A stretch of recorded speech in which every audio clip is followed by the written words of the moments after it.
Diabetes એક એવી બીમારી છે જે મટતી નથી, તેને કાબૂમાં રાખી શકાય છે. ડાયાબિટીસ સાથે સારી રીતે જીવવા યોગ્ય સંભાળ લો. લોહીમાં ગ્લુકોઝનું સ્તર સામાન્ય રાખો, નહીં તો ડાયાબિટીસની વિષમ અસરોના કારણે હૃદય રોગનો હુમલો આવે, લકવો થાય, અંધાપો આવે, પગ કપાવવો પડે, નપુસંકતા વગેરે તકલીફો થઈ શકે. સમયાંતરે આંખોની, હૃદયની, કિડનીની, પગની તપાસ કરાવતા રહો, જેથી ડાયાબિટીસના જોખમ વિશે જાણી શકાય.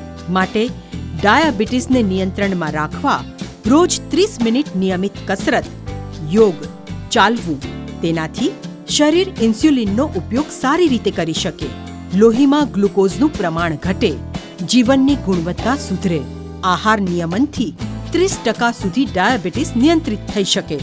આહારને 3 મુખ્ય ભોજન અને 2 અલ્પાહારમાં વહેંચો. ક્યારે કેટલું શું ખાવું તે સમજવું અને અનુસરવું. વજન સપ્રમાણ રાખવું. ડાયાબિટીસની સભાનતા સાથે કાળજી રાખો. તમાકુ, દારૂથી દૂર રહો. ગ્લુકોઝની તપાસ કરતા રહો. ડોક્ટરની સલાહ મુજબ નિયમિત દવાઓ લેવી.